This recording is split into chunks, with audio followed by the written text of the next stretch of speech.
नमस्कार बच्चों, आज मैं आपके सामने आरोह भाग 1 के गद्य खंड में पाठ स्पीति में बारिश की व्याख्या बताने जा रही हूँ, जो कि कृष्णनाथ जी द्वारा लिखा गया है। कृष्णनाथ जी एक प्रसिद्ध साहित्यकार जिनका जन्म 1934 में वाराणसी उत्तर प्रदेश में हुआ। इन्होंने काशी हिंदू विश्वविद्यालय से अर्थशास्त्र से एमए किया तथा वहीं पर अर्थशास्त्र के प्रोफेसर के पद पर नियुक्त हुए। बाद में इनका झुकाव समाजवादी आंदोलन व बौद्ध दर्शन की ओर हो गया। प्रस्तुत पाठ स्पीति में बारिश एक अद्भुत यात्रा वृत्तांत है।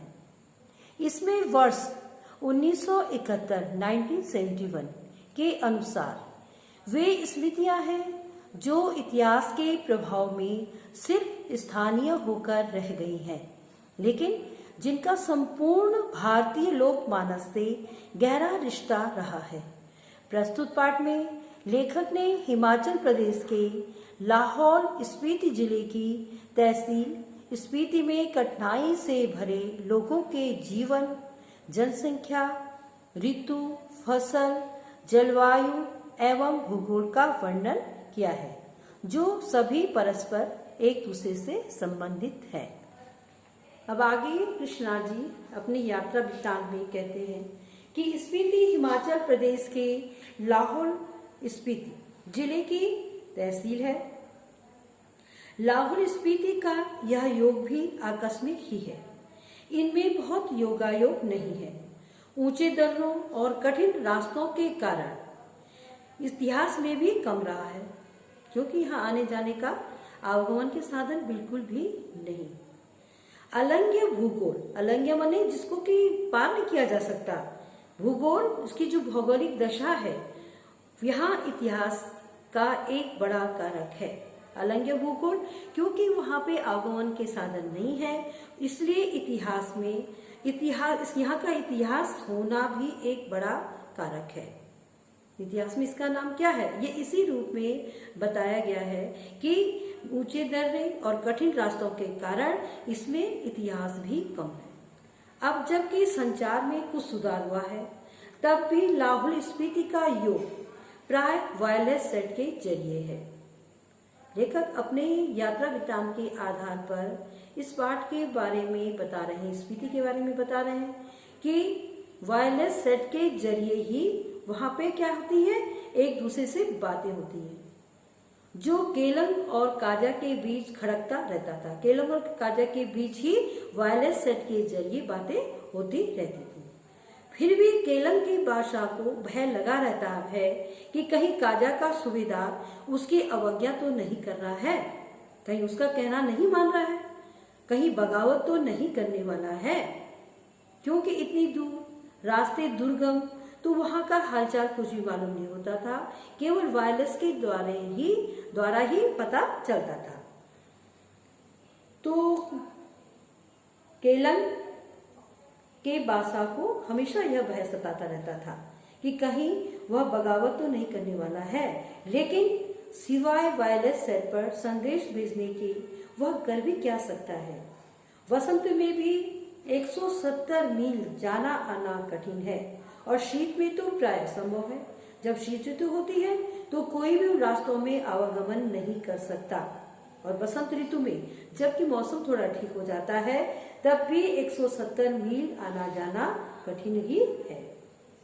प्राचीन काल में शायद स्पीति भारतीय साम्राज्यों का अनाम अंग रही है। जब ये साम्राज्य टूटे तो यह स्वतंत्र रही है। फिर मध्य युग में प्राय लद्दाख मंडल और कभी कश्मीर मंडल, कभी बुशर मंडल, कभी कुल्लू मंडल और कभी ब्रिटिश भारत के तहत रही है। तब भी प्राय स्वायत्त रही है। इसकी स्वायत्तता भूगोल ने सिरजी है। क्यों? क्योंकि भूगोल ही इसकी रक्षा करता है और भूगोल ही इसका श्रृंगार भी करता है। कैसे? कि भूगोल की भौगोलिक स्थितियों के कारण ही यह इसका जो है, इसकी स्वायत्तता, यह जो है अलग, सबसे अलग थलग करके यह भाग बैठ जाता है। ठीक है, इसीलिए कहा गया है कि भूगोल ही इसकी रक्षा करता है और भूगोल ही इसका संगार भी करता है। पहले कभी उन राजाओं का कोई हरकारा आता था तो उसके आते जाते वह अल्प बसंत बीत जाता था। कभी कोई जोरावर सिंह जैसा आता था तो स्पीति का तरीका वही था जो तुपचिलिंग गोनपा में मैंने देखा। जब डायनामाइट का विस्फोट हुआ तो लाहुली हदस कर, आंख बंद कर, चांगमा का तना पकड़ या एक दूसरे को पकड़कर बैठ गए और जब धमाका गुजर गया तो फिर डरते डरते आंख खोलकर उठे। जोरावर सिंह के आक्रमण के समय स्पीति के लोग घर छोड़कर भाग गए। उसने स्पीति को और वहां के विहारों को लूटा। यह अप्रतिकार शायद स्पीति की सुरक्षा की पद्धति है। वहां पे क्या है, क्योंकि बाहर के लोगों से यह बिल्कुल कटा हुआ है, इसलिए वहां पे जो है एक भय का वातावरण जो है हमेशा बना रहता था। स्पीति में जनसंख्या लाहौल से भी कम है। 1901 की जनगणना के अनुसार 3231 रही है। 1971 की जनगणना के अनुसार 7196। 1901 में कितनी थी? 1901 में है 3231 और 1971 में 7196। तो इसका क्षेत्रफल मुझे 1971 की जनगणना में लाहौल के साथ जोड़कर मिला है जो 12,015 वर्ग किलोमीटर है।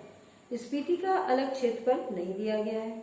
इंपीरियल गजेटियर ऑक्सफोर्ड 1908 खंड 23 के अनुसार यह क्षेत्रफल 2153 वर्ग मील है। इस तरह स्पीति की जनसंख्या प्रति वर्ग मील 4 से भी कम है और 1901 में क्या था, यह प्रति वर्ग मील 2 से भी कम थी। इस तरह से यहाँ की जनसंख्या का अनुमान लगाया जा सकता है। लाहौल स्पीति का प्रशासन ब्रिटिश राज से भारत को जस का तस मिला। वहां का प्रशासन ब्रिटिश राज से भारत को वैसे ही मिला जैसे था। अंग्रेजों को यह 1846 ईस्वी में कश्मीर के राजा गुलाब सिंह के जरिए मिला। अंग्रेज इनके जरिए पश्चिमी तिब्बत के ऊन वाले क्षेत्र में प्रवेश चाहते थे। तिब्बत में अंग्रेजी साम्राज्य के दूरगामी हित भी थे। जो भी हो, 1846 में कुल्लू, लाहौल, स्पीति ब्रिटिश अधीनता में आए। पहले सुप्रिटेंडेंट के अधीन थे, फिर 1847 में वे कांगड़ा जिले में शरीक कर दिए गए, उसमें शामिल कर दिए गए। लद्दाख मंडल के दिनों में भी स्पीति का शासन एक नूना द्वारा चलाया जाता था। ब्रिटिश भारत में भी कुल्लू के असिस्टेंट कमिश्नर के समर्थन से यह नोनो कार्य करता रहा। इसका अधिकार क्षेत्र केवल द्वितीय दर्जे के मजिस्ट्रेट के बराबर था, लेकिन स्पीति के लोग इसे अपना राजा ही मानते थे। राजा नहीं है तो दमयंती जी को रानी मानते थे। अब देखिए कि ये उस समय के शासन काल का भी क्या वहां पे शासन काल की क्या स्थिति वहां पे थी। 1873 में स्पीति रेगुलेशन पास हुआ जिसके तहत लाहौल और स्पीति को विशेष दर्जा दिया गया। ब्रिटिश भारत के अन्य कानून यहाँ नहीं लागू होते थे। रेगुलेशन के अधीन प्रशासन के अधिकार नोनों को दिए गए, जिसमें माल गुजारी इकट्ठा करना और छोटे छोटे फौजदारी के मुकदमों का फैसला करना भी शामिल था। उसके ऊपर के मामले वह कमिश्नर के पास भेज देता था। उन दिनों लाहौल स्पीति का वृत्तांत कांगड़ा जिले के अंतर्गत कुल्लू तहसील में मिलता है। स्वराज्य के बाद 1960 में लाहौल स्पीति पंजाब राज्य के अंतर्गत एक अलग जिला बना दिया गया जिसका केंद्र केलंग में है। 1966 में जब हिमाचल प्रदेश राज्य बना तो लाहौल स्पीति उसका उत्तरी छोर का जिला हो गया। यह देश का सबसे अधिक दुर्गम क्षेत्र है, जहाँ जाना बहुत ही कठिन है। क्षेत्र कैसा है? दुर्गम है। स्पीति 31.42 42, ठीक है, और 32.59 अक्षांश उत्तर और 77.26 और 78.42 पूर्व देशांतर के बीच स्थित है। यह स्पीति की भौगोलिक स्थिति है, जो अक्षांश उत्तर में और पूर्व देशांतर के बीच में है। क्योंकि यहाँ चारों ओर से क्या है? ऊंचे ऊंचे पहाड़ों का ये कैदी है। चारों ओर से ऊंचे ऊंचे पहाड़ है, मानो कि स्पीति उसके अंदर कैद है। इन पहाड़ों की औसत ऊंचाई 18,000 फीट है और यह पहाड़ उसे पूरब में तिब्बत, पश्चिम में लाहुल, दक्षिण में किन्नौर और उत्तर में लद्दाख से अलग करते हैं। इसकी मुख्य घाटी इसी नाम की स्पीति नदी की घाटी है। स्पीति पश्चिमी हिमालय में लगभग 16,000 फीट की ऊंचाई से निकलकर पूरब में तिब्बत में बहती है। वहां से स्पीति में आती है। स्पीति से बहकर पुराने रामपुर बुशर राज्य में, अब किन्नौर जिले में बहती हुई सतलुज में मिलती है। मेरी इस स्पीति नदी से प्रीति है। प्रीति का मतलब प्रेम। स्पीति में मैं सिर्फ इसी नदी को पहचानता हूँ। लेखक क्या कह रहे हैं? स्पीति में इस नदी के कारण ही मैं इसको पहचानता हूँ। सुनता हूँ कि कोई पारा नदी भी है, फिर घाटी है। स्पीति के अलावा पिनकी घाटी प्रसिद्ध है। मान भाई से इसका किस्सा सुना है। अत्यंत बीहड़ और वीरान है। वीरान जहाँ के कोई भी मतलब बसे हुए लोग नहीं है। वीरानगी छाई है चारों तरफ। बीहड़ अल्प विकसित ही नहीं है। इनमें से शायद स्पीति की घाटी ही आबाद है। जैसे वह आबाद है वह आप देख ही रही हैं। वह आगे इसके बारे में बताया जाएगा कि यहाँ कितनी फसलें हैं, किस तरह से यहाँ वर्षा होती है। तो प्रति वर्ग मील 4 से भी कम लोग यहाँ पर बसते हैं। अब यह अचरज नहीं है कि यहाँ पे इतने कम लोग क्यों हैं। अचरज इस बात से होता है कि इतने लोग भी कैसे बसे हुए हैं। जब यहाँ पे कोई भी सुविधा नहीं है तो इतने लोग भी वहां पर कैसे बस गए, यह सबसे बड़े आश्चर्य की बात है। मैंने जब भी स्पीति की विपत्ति बताई है, लेखक कह रहे हैं कि जब भी उन्होंने स्पीति की विपत्ति बताई, कठिनाई बताई वहां की, तो लोगों ने यही पूछा कि आखिर तब लोग वहां रहते क्यों हैं। जब वहां पे इतनी परेशानियां हैं, कठिनाइयां हैं, तो वहां के लोग वहां पर कैसे रहते हैं और क्यों रहते हैं। क्योंकि 8-9 महीने वो शेष दुनिया से कटे हुए रहते हैं। ठंड में ठिठुर रहे हैं, सिर्फ एक फसल उगाते हैं। लकड़ी भी नहीं है कि घर गरम रख सके।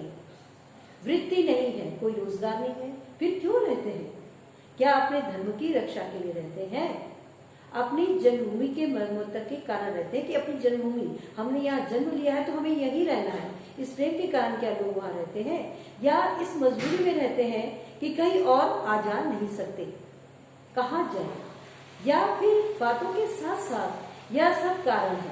मैं नहीं जानता। रेखा कह रही कि मैं नहीं जानता। जब लोग मुझसे इस तरह से बातें पूछते हैं, मैं तो इतना ही देखता हूँ कि यहाँ रह रहे हैं लोग, यहाँ रह रहे हैं, इसलिए रह रहे हैं। इसका कोई तर्क नहीं है। तर्क से हम किसी चीज को भले सिद्ध कर सकें, स्पीति में रहने को नहीं सिद्ध कर सकते। हम किसी भी बात का तर्क देते हैं तो उस तर्क से हम कई बातें सिद्ध कर सकते हैं, लेकिन लोग वहां इतनी कठिनाई के बावजूद भी क्यों रहते हैं, इस बात को, इस तर्क को सिद्ध करना बड़ा मुश्किल है। ज्यादा करके संसार और निर्वाण अतर्क है, यह तर्क के परे है। बच्चों, मैं यहाँ से आगे का पाठ कल अपने अगले वीडियो में बताऊंगी।